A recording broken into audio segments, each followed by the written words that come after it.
Hello दोस्तों, आपका स्वागत है एक बार फिर से आपके अपने चैनल नॉलेज बोर्ड पे।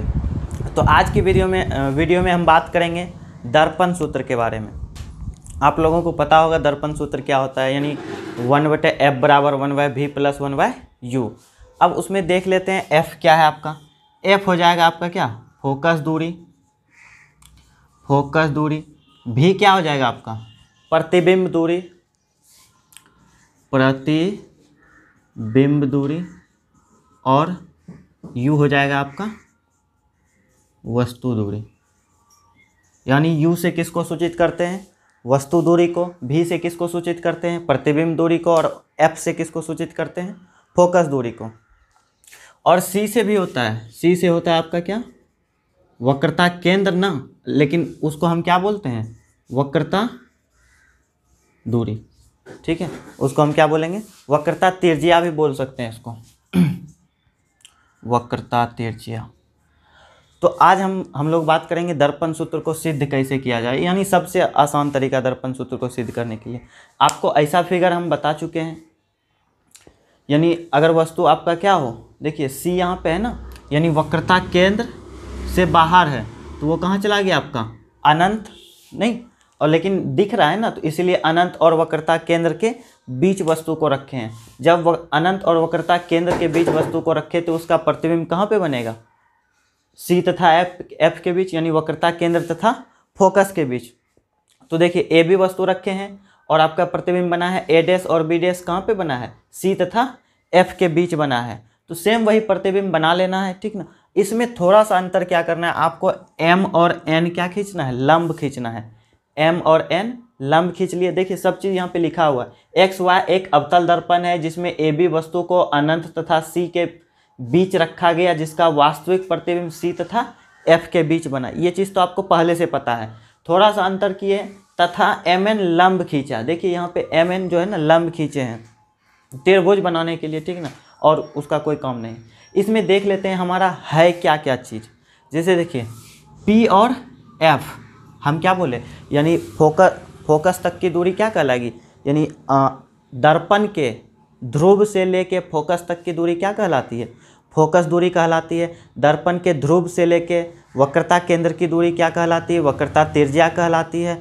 दर्पण के ध्रुव से वस्तु तक की दूरी क्या कहलाती है, वस्तु दूरी कहलाती है। दर्पण के ध्रुव से प्रतिबिंब तक की दूरी क्या कहलाती है, प्रतिबिंब दूरी कहलाती है। तो देखिए ध्रुव यहाँ P है, तो P से F का दूरी क्या कहलाएगा, PF बराबर फोकस दूरी।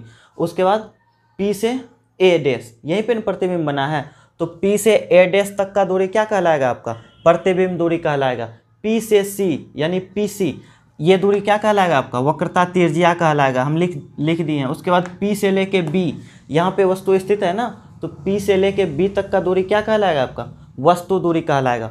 और एक चीज़, AB और MN आपस में क्या होंगे, बराबर होंगे। क्यों, क्योंकि ये दोनों समांतर रेखा है, और समांतर रेखा के बीच कोई भी लंब हो वो क्या होता है, हमेशा बराबर होता है, चाहे वो प्रारंभ में हो या अनंत पे।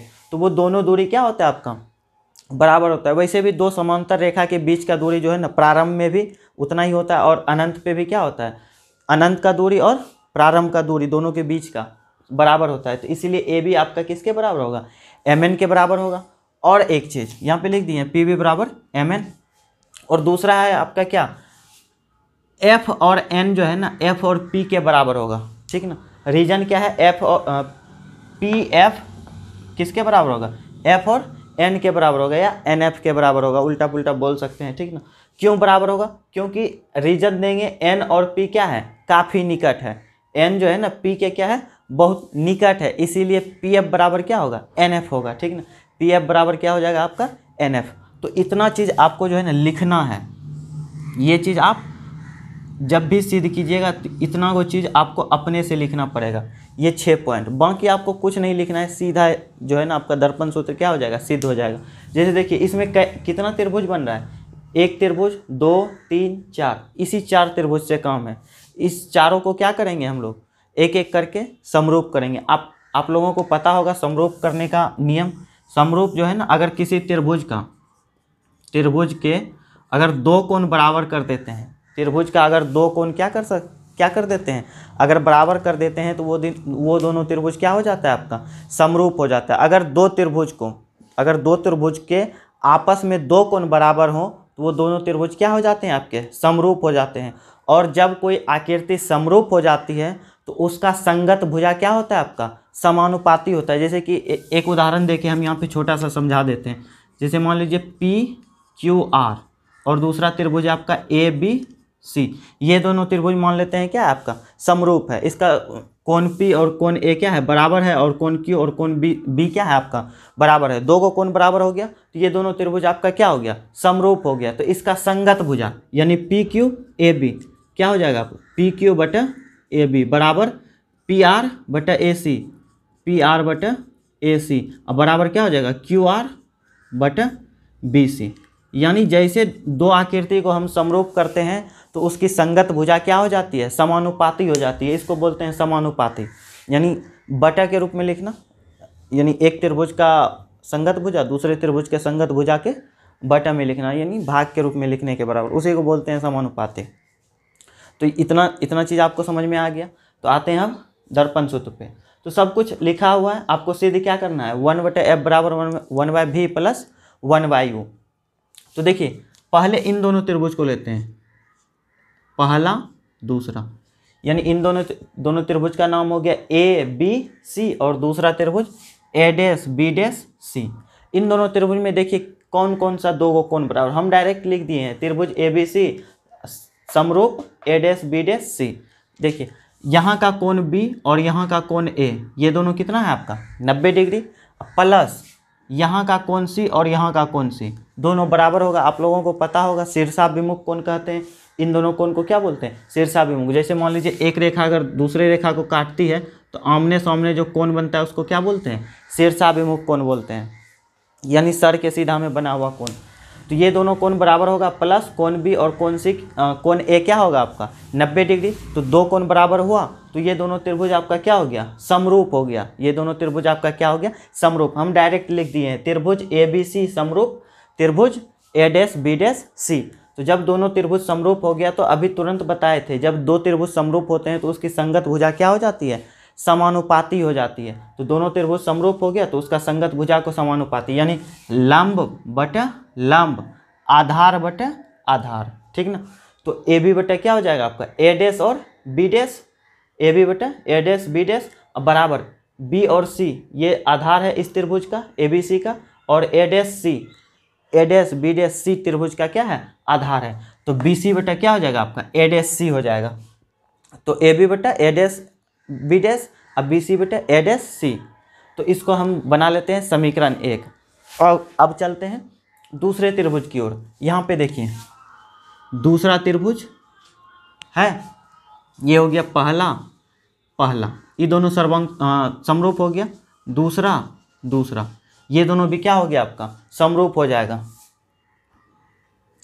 देखिए कैसे, यहाँ का N 90 डिग्री, यहाँ का A 90 डिग्री, यहाँ का कोण F और यहाँ का कोण F, ये दोनों क्या होगा शीर्षाभिमुख कोण, और शीर्षाभिमुख कोण हमेशा क्या होते हैं, बराबर होते हैं। तो एक कोण हो गया आपका 90 डिग्री, एक कोण हो गया आपका शीर्षाभिमुख कोण। तो दो कोण बराबर हो गया तो दोनों आकृति क्या होगा, यानी दोनों त्रिभुज आपका क्या होगा, समरूप होगा। यानी MNF त्रिभुज MNF और दूसरा त्रिभुज A', देखिए MNF समरूप A', ये दोनों जब आकृति आपका समरूप हो गया तो इसका संगत भुजा क्या होगा, समानुपाती होगा। इसका संगत भुजा क्या हो जाएगा आपका समानुपाती। तो क्या हो जाएगा आपका MN बटा क्या हो जाएगा A', MN बटा A', देखिए MN बटा A', और दूसरा NF बटा क्या हो जाएगा A', NF बटा A'। यानी एक त्रिभुज का अगर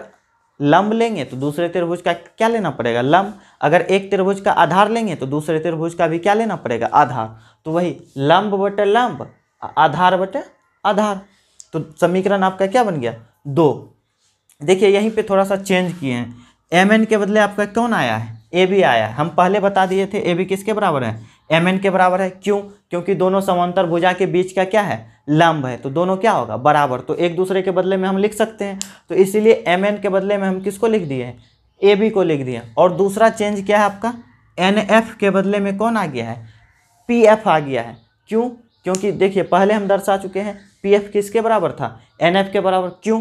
क्योंकि N जो है ना P के बहुत निकट स्थित था, N P के बहुत निकट स्थित था, इसीलिए PF बराबर क्या, NF। ठीक है, तो ये 2 पॉइंट आपको लिखना ही पड़ेगा। तो MN को बदल दिए AB में और NF को बदल दिए PF में, तो आपका समीकरण क्या बन गया, 2। समीकरण 2 में क्या है, AB बटा A डैश B डैश और PF बटा A डैश F। अब देखिए आप थोड़ा सा नज़र दौड़ाइए समीकरण 2 और समीकरण 1 के तरफ। दोनों का देखिए एक पार्ट क्या लग रहा है, बराबर है, नहीं, दोनों का एक साइड वाला क्या है आपका बराबर। देखिए AB बटा A डैश B डैश, यहाँ भी है AB बटा A डैश B डैश, सिर्फ दूसरे तरफ का बराबर नहीं है। तो अगर बराबर के एक साइड का, यानी मान लीजिए आपका 1 बराबर अगर दिया हुआ है 2 और 2 बराबर अगर है 3, तो आपका 1 और 3 क्या हो जाएगा, बराबर। यानी 1 अगर 2 के बराबर भी है, देखिए यहाँ पे 1 2 के बराबर है, और यही 1 जो है ना किसके बराबर है, 3 के भी बराबर है। तो 2 और 3 क्या हो जाते हैं, बराबर। तो इसीलिए हम बोल देते हैं समीकरण 1 तथा 2 से। वैसे कटाने उटाने में जो है ना थोड़ा सा बड़ा बन जाएगा, तो इसीलिए जो है ना सीधा लिख दिए हैं क्या, समीकरण 1 तथा 2 से। एक तरफ का पार्ट आपका क्या है, बराबर है, तो दूसरे तरफ का भी पार्ट क्या हो जाएगा, बराबर हो जाएगा। तो इसीलिए दूसरे तरफ का पार्ट हम बराबर कर दिए हैं BC बटा A डैश C और PF बटा A डैश F। तो इससे आगे हम कुछ सेकेंड में बनाते हैं, इसको मिटा के उससे आगे समझाते हैं आपको। तो आपको समीकरण 1 तथा 2 को सॉल्व करने के बाद क्या आया हुआ था, BC बटा A डैश C और PF बटा A डैश F। इसको जो है ना अब हम तोड़ते हैं। देखिए BC, B और C यही दूरी है ना आपका, तो BC को हम क्या लिख सकते हैं, P और B, BP, यानी इस टोटल में देखिए यहाँ पे आपका B है, यहाँ पे P है और यहाँ पे क्या है आपका C है। तो इसको हम कितना लिख सकते हैं, इस टोटल में अगर इतना को हम घटा दें तो इतना बचेगा नहीं, यानी BP में अगर हम CP को घटा दें तो हमारा क्या बच जाएगा, आपका BC बच जाएगा। तो इसी प्रकार से इसको लिखते हैं, BP घटा क्या हो जाएगा आपका, B से P घटा CP बटा, फिर देखिए A डैश C, देखिए यहाँ पे A डैश C, यानी इतना दूरी को लिखने के लिए हमको क्या करना पड़ेगा, यहाँ से यहाँ तक की दूरी घटा फिर यहाँ से यहाँ तक की दूरी, यानी CP घटा आपका क्या हो जाएगा, CP घटा A डैश P बराबर PF को PF रहने दीजिए। उसके बाद देखिए A डैश F, इस दूरी को हम कैसे लिखेंगे, यहाँ से टोटल में इतना को घटा देंगे तो हमारा क्या यही बच जाएगा। तो A डैश P घटा आपका क्या हो जाएगा, A डैश P घटा PF। बस यहीं पे थोड़ा सा जो है ना सभी स्टूडेंट लोग को क्या होता है, थोड़ा सा दिक्कत होता है। तो आपको कुछ नहीं करना है, सिर्फ समझना है। देखिए BC, B और C, तो इस टोटल को लिख लीजिए, BP लिख लिए। अब जहाँ पे C है वहाँ पे C दे दिया, जिससे काम है बस उसी को लिखना है और किसी को नहीं। देखिए BP को लिख दिया, बीच में C दे दिए। अब बताइए इतना दूरी को हम कैसे लिखेंगे, ये टोटल घटा इतना, अगर इस टोटल में हम इतना को काट के निकाल लें तो इतने बचेगा। उसी प्रकार से BP घटा क्या CP, उसी प्रकार से A डैश C को A डैश C, यानी यहाँ से यहाँ लिख लीजिए C और P, अब बीच में क्या है आपका A डैश है, ठीक ना। तो इस दूरी को हम इतना वो दूरी को कैसे लिखेंगे, CP घटा A डैश P। तो इसी प्रकार से जो है ना घटाते घटाते क्या आ जाता है आपका, ये आ जाता है। जब आप 1-2 बार अपने से अभ्यास कीजिएगा, हम कितना भी यहाँ पे बोलते रहेंगे A डैश P घटा इतना घटा इतना घटा इतना, तो आपको जो है ना उतना अच्छे से समझ में नहीं आएगा। तो आपको इसके लिए क्या करना पड़ेगा, एक बार अपने से, 1 बार या 2 बार आपको अपने से बनाना पड़ेगा, तभी आप इसको क्या कर पाइएगा, तोड़ पाइएगा। तो चलिए आगे बढ़ते हैं। देखिए अब आ जाते हैं इस पे, ठीक ना। अब आपको बताते हैं इसमें माइनस क्यों लगा हुआ है, ठीक ना। फोकस दूरी हो या प्रतिबिंब दूरी हो, वक्रता त्रिज्या हो या वस्तु दूरी हो, सब में माइनस क्यों लगा हुआ है। आप लोग जानते होंगे ये संख्या रेखा है, संख्या रेखा के लेफ्ट साइड में जो जितना दूर जाइएगा वो दूरी क्या कहलाता है आपका, निगेटिव, यानी बायां साइड माइनस और दायां साइड आपका क्या हो जाता है, प्लस। तो ये संख्या रेखा का ये क्या है आपका मूल बिंदु है। मूल बिंदु से अगर बाएं साइड जाएंगे तो सारा का सारा दूरी आपका क्या होगा, निगेटिव। तो उसी प्रकार से देखिए P से F गए हैं तो फोकस दूरी वो भी निगेटिव है, प्रतिबिंब दूरी भी निगेटिव है, वक्रता त्रिज्या भी निगेटिव है, उसके बाद वस्तु दूरी भी आपका क्या है, निगेटिव है। यानी सारा का सारा माइनस होता है। इतना याद रखिएगा कि अवतल दर्पण में जब भी आपका वास्तविक प्रतिबिंब बनता है तो वस्तु दूरी, प्रतिबिंब दूरी, उसके बाद आपका हो गया फोकस दूरी, वक्रता त्रिज्या, सब क्या रहता है आपका माइनस में, निगेटिव। और अगर वास्तविक प्रतिबिंब बना तो आपका प्रतिबिंब का ऊंचाई भी क्या होगा, निगेटिव में होगा। सिर्फ वो सिर्फ पॉजिटिव में क्या होता है आपका वस्तु की ऊंचाई, सिर्फ वस्तु की ऊंचाई जो है ना आपका प्लस में रहता है, बाकी सारा का सारा क्या रहता है आपका माइनस में रहता है। इसीलिए सब में क्या लगा दिए हैं, माइनस में लगा दिए हैं। अब देखिए बैठाइए बीपी कितना है, देखिए बीपी, इसको पीबी यहाँ पे लिखे हैं, वहाँ पे बीपी है तो उससे कोई दिक्कत नहीं है। बीपी बोलिए या पीबी बोलिए, बात वही है। तो कितना है आपका माइनस यू, तो माइनस यू, उसके बाद माइनस है तो फिर से माइनस। अब सीपी कितना है, देखिए सीपी यानी सीपी बोलिए या पीसी बोलिए, बात एक ही है। सीपी कितना है आपका माइनस आर, और माइनस आर को हम क्या लिख सकते हैं, -2f लिख सकते हैं, ठीक ना। आर जो होता है यानी आपका वक्रता त्रिज्या जो होता है वो फोकस दूरी का क्या होता है, दुगुना होता है, ठीक ना। या आप बोल सकते हैं क्या, फोकस दूरी जो होता है वो वक्रता त्रिज्या का क्या होता है, आधा होता है, ठीक ना। तो सीपी को हम क्या लिख सकते हैं, -2f, तो -2f। जब दो को माइनस आ गया तो बीच में क्या कर दिए, कोष्ट दे दिए। अब देखिए सीपी, फिर से सीपी आ गया तो -2f, माइनस है तो माइनस, एडएसपी कितना है आपका -भी, तो -भी बराबर पीएफ कितना है आपका -f, उस एडएसपी -भी, माइनस है तो माइनस, फिर पीएफ है तो क्या हो जाएगा आपका -f।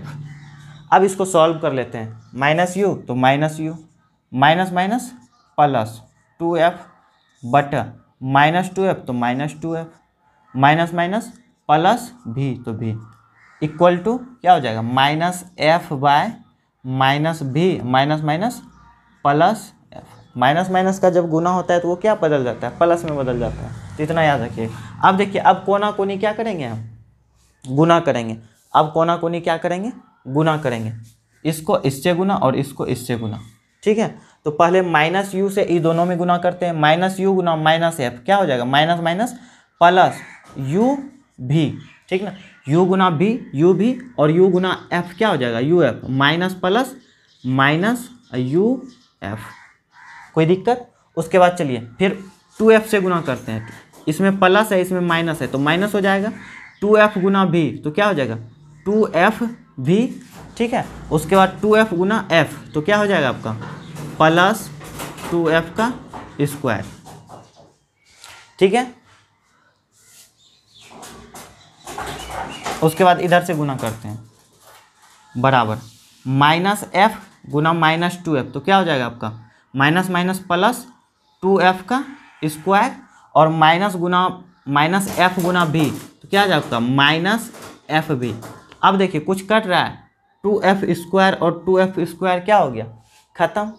2f स्क्वायर और 2f स्क्वायर खत्म, काहे कि दोनों में क्या है, प्लस है। तो अगर बराबर के दूसरे साइड ले जाएंगे तो क्या लग जाएगा, उसमें माइनस लग जाएगा, घट के 0 हो जाएगा, तो उसका कोई फायदा नहीं। तो सीधा सीधा उसको क्या कर दिए, कटा दिए। अब जो बच गया उसको लिख लीजिए, u भी -uf -2f भी बराबर -f भी, ठीक है। यहाँ तक किसी को दिक्कत। देखिए यहाँ पे कोना से जो है ना गुना करने में, आपको कोना कोनी गुना करने में जो है ना थोड़ा सा दिक्कत होगा, तो उसको गुना करने आपको सीखना पड़ेगा। यानी माइनस गुना माइनस करेंगे तो क्या होगा, यहाँ पे दो संख्या है, दो संख्या को दो संख्या से गुना करना पड़ता है। तो पहले एगो से दोनों में गुना करते हैं, फिर दूसरा से दोनों में गुना करते हैं, तो उसी प्रकार से। तो देखिए अब ये दोनों देखिए एक जैसा लग रहा है, एफ भी और एफ भी, तो दोनों को एक साइड लेके चलिए। तो यू भी -uf बराबर क्या हो जाएगा, -f भी, ई जब उधर जाएगा तो +2f भी हो जाएगा, ठीक है। तो u भी -uf बराबर क्या, दो में से एक गया तो एक बचा, ठीक ना, f भी बच गया। अब इसमें हम क्या करेंगे, u भी f से क्या करेंगे, भाग देंगे, यानी दोनों तरफ u भी f से भाग देने पर, दोनों तरफ u भी f से क्या करने पर, भाग देने पर, तो भाग दीजिए u भी बटा u भी f बराबर बराबर दे दिए माइनस uf बटा क्या हो जाएगा u भी f बराबर f भी, तो इसका क्या हो जाएगा u भी f। देखिए u भी से u भी खत्म हो जाएगा आपका, उसके बाद देखिए u से u खत्म, f से f खत्म, उसके बाद f से f खत्म, v से v खत्म। तो यहाँ पे देखिए आपका बचा क्या, ऊपर में 1 और नीचे में f, ऊपर में 1 बचा और नीचे में f, माइनस है तो माइनस दीजिए, ऊपर में 1 बचा और नीचे में क्या बचा है v, अब बराबर यहाँ पे ऊपर में 1 बचा और नीचे में क्या बचा है u। कोई दिक्कत? अब चलिए इसको वहाँ पे लेके चलते हैं।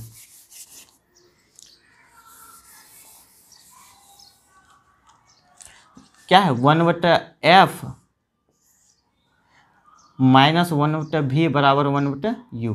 अब 1/v को माइनस वाला को उधर लेके जाएंगे तो वो किस में बदल जाता है, प्लस में, तो 1/v अब प्लस क्या हो जाएगा 1/u। देखिए आपका दर्पण सूत्र क्या हो गया, सिद्ध हो गया, आपका दर्पण सूत्र क्या हो गया, सिद्ध हो गया। बस इसमें कुछ नहीं करना है, ये दोनों त्रिभुज को समरूप करके उसकी संगत भुजा को समानुपाती कर दीजिए, इस दोनों त्रिभुज को समरूप करके उस दोनों की संगत भुजा को क्या कर दीजिए, समानुपाती कर दीजिए। समीकरण 2 को बन गया, पहले ई दोनों का भुजा समानुपाती था समीकरण 1, दूसरा ई दोनों का भुजा समानुपाती था समीकरण 2। दोनों समीकरण से आपका क्या निकल जाएगा, तीसरा समीकरण निकल जाएगा BC बटा A' बराबर PF बटा A'। बस इसको तोड़ना है, तोड़ के फिर उसको क्या रियल में बैठा देना है कि आपका फोकस दूरी क्या है, प्रतिबिंब दूरी क्या है, वक्रता त्रिज्या क्या है, या मान लीजिए वस्तु दूरी क्या है। तो इस पे बैठा के उसके बाद कोना कोनी क्या करेंगे, गुना करेंगे, चिन्ह को अच्छे से बैठाएंगे। बस आपका क्या लास्ट में जब सब चीज़ निकल के आ जाए तो लास्ट में क्या करना है, यानी दोनों तरफ जो है ना u भी f से भाग दे देना है, और जैसे ही u भी f से भाग देंगे तो आपका क्या सिद्ध हो जाता है, दर्पण सूत्र। तो आशा करते हैं आपको समझ में आया होगा। तो आज का वीडियो यहीं पे समाप्त करते हैं। जय हिंद।